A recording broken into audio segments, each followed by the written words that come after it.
Hi there, I'm Tim from Explore Consulting, and in this video I want to go over what good SEO costs and why. Now, of course, money, it's always a fun subject. It's always kind of omnipresent, but sometimes it weirds people out to discuss it overtly. So in this video, I want to shed some light on what good SEO costs. Now, I'm going to go ahead and make some broad generalizations about money, and of course, anytime you do that, there's always exceptions to the rule. So you can certainly find well-qualified people who work inexpensively, and just because somebody charges a lot, that certainly doesn't mean that they produce quality output. But just as a general rule, the market is a pretty effective pricing mechanism for valuing people at their appropriate skill set, and that generally you do get what you pay for. Now, I'm also going to talk about consulting costs instead of salary costs, but just for one point, I would say that if you're going to hire a full-time SEO specialist, I'd expect the lowly cost to be about, say, $100,000 a year. I mean, of course, so much depends upon that person's experience and your geographic location. But by the time you pay the salary, the benefits, and the loaded costs, I'd be looking at that range. Now, when I take a look at consulting rates overall, when I see people charging $200 an hour and more, those tend to be people who have specialized schooling, they're licensed by some government entity, and also their skill sets are very much in demand. So, of course, it's easy to think of attorneys being in this category. I have a buddy, he's in my poker group, and he's an attorney, and believe me, he's certainly taken a lot more money from me than I've gotten from him. He does trademark work, and he charges $550 an hour, which seems like a lot. I was just ripping him one night. I was going, man, it must be great to get all that money. And he's like, nah, I only see a fraction of it. Out of that, he has to pay all of his legal staff, then he has to pay all of his office expenses. Of course, that explains part of the story. But the other part is just that's where the marketplace is valuing his skill set and his contributions right now. I can also think of, say, certain people in the medical profession or, say, financial brokers who are also in this $200 an hour range and more. At the $100 to $200 an hour range, this is where I see highly competent technical people with experience. So not only are SEO specialists in this range, but I've also seen, for instance, like wonderful software engineers. I've seen like mining engineers. I've seen some audio engineers in this range. These tend to be people with experience and very great technical skills. Now, I would say that two advantages you typically get of somebody in this range is you get somebody who's experienced. So when they encounter a situation, they know how to respond to that more fastly with greater efficiency, so they spend less time. And also, when a problem comes up, they know the pitfalls and the gotchas, so they can avoid it and go ahead and perform the best solution, which is a sort of a different example. A few months ago, I paid a roofer to put a new roof on my house. Now, if I really wanted to, I could have spent the weekend up on the roof crawling around, hoping it didn't fall off, and do it myself. But instead, I paid a well-experienced roofer. So when he went ahead and he peeled it all off and he found a bunch of dry rot up there, he knew automatically how to identify its cause and how to repair it. Whereas if I would have done it, it wouldn't have been the first time I ever saw it. So I wouldn't have known quite the best way to go ahead and resolve it. That's what I got for hiring somebody experienced. Now, people in the $50 to $100 an hour range, this tends to be either people who are only capable of making marginal contributions or great people who are inexperienced right now. Now, of course, you can certainly find some good gems within this range. They're there. But I would say that generally they also come with three caveats. And that, first of all, they tend to work very tactical instead of strategic. As a different example, I work with a lot of graphic artists.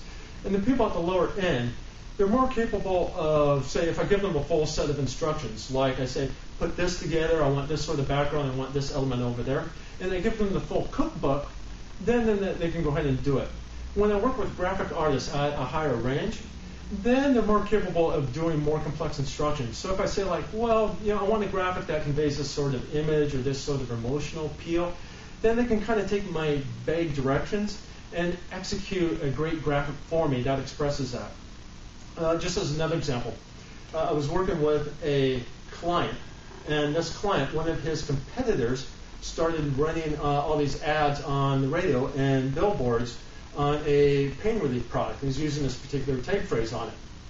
And this competitor, he did nothing to optimize searches on that phrase. So knowing how people really work, what they do is they hear it, Then they go home and they type it in. And that phrase was completely open. So I told my client, oh man, the first thing we're going to do is buy some ads to capture that phrase right away. We went ahead and did that, designed a landing page for it. Then we went ahead and developed organic pages for it. It took us like about 3 weeks to run our campaign to start to show up and get the rank that we wanted.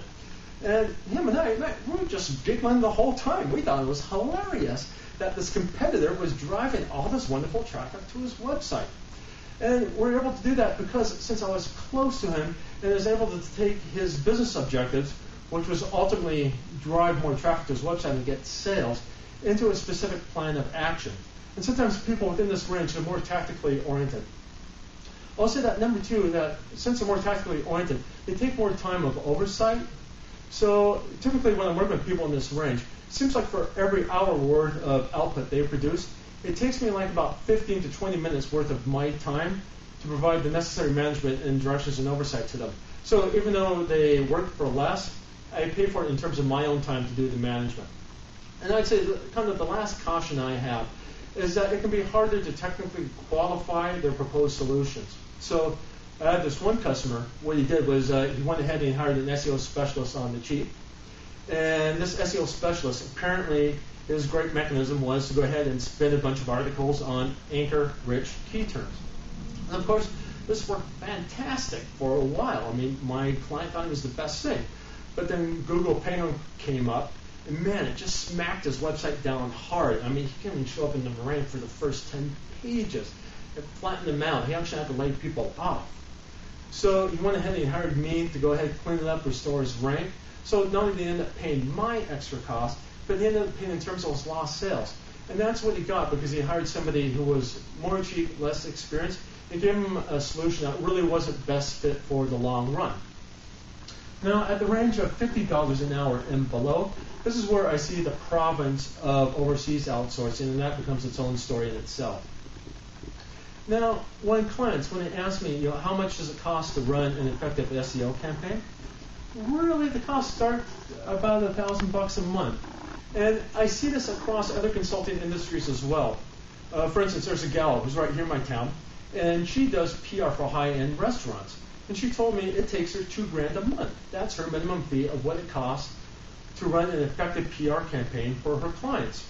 I got another buddy of a buddy, and he's a bookkeeper. And he told me his cost is $1,500 a month.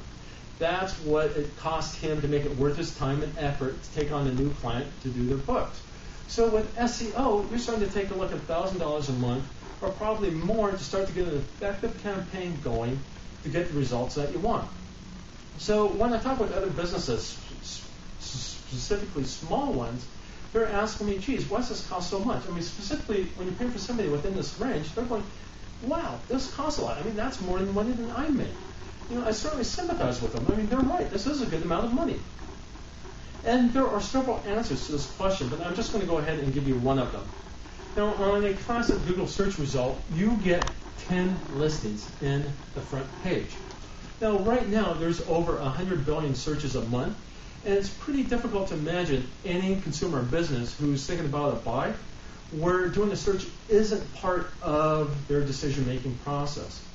On this Google front page, everyone wants to be there. I mean, right now, 70% of clicks happen within the first page, and 40% of clicks happen above the fold. And also about 70 to 80% of clicks are happening from the organic. I mean, people are generally ignoring the ads. So this front page, it has a lot of value. And obviously, your website and all of your competitors' websites, they all can't be here. I mean, there's only going to be a couple of winners who are eventually going to make it here, and a lot of losers. So therefore, to get the talent that can really put you up here, all right, this is a rare person. And since that person is rare and in demand, they can justify a higher wage range, and that's why they're up in this particular consulting bracket. So when businesses, when they take a look at that, they go, oh man, yeah, I understand it, but that's a lot of money. I'll say it can definitely pay off and pay off big. I had one client, and for a while I was able to put him #1 on Google on a verb that was synonymous with his industry. And I was looking at the analytics, and as soon as it hit #1, I mean, shazam, his website sales went right up. All right, then product sales, whammo, right up. For him, it was fantastic what happened. Now, I'm not advocating trying to score #1 on Google on your particular ego phrase as a great strategy, because on the flip side, it leaves you overexposed to any one mechanism that's deriving the majority of your revenue. But this is just an example of what great SEO can do and its effects towards your company's bottom line. When it works, it can definitely be fantastic, and it paid for itself and justify the cost for somebody within this range. Anyway, I hope this helps give some information, some light on what good SEO costs and why. Now, if you want to reach out to us, our website is exploreconsulting.com. Our email address is engage@exploreconsulting.com, and our Twitter handle is explorethecloud. If you'd like to reach me personally, I'm at tschmidt@exploreconsulting.com. My Twitter handle is lethalwit. I also like to make myself available to answer questions. So every Tuesday from 2 to 3 p.m. Pacific time, I have a Google Hangout going.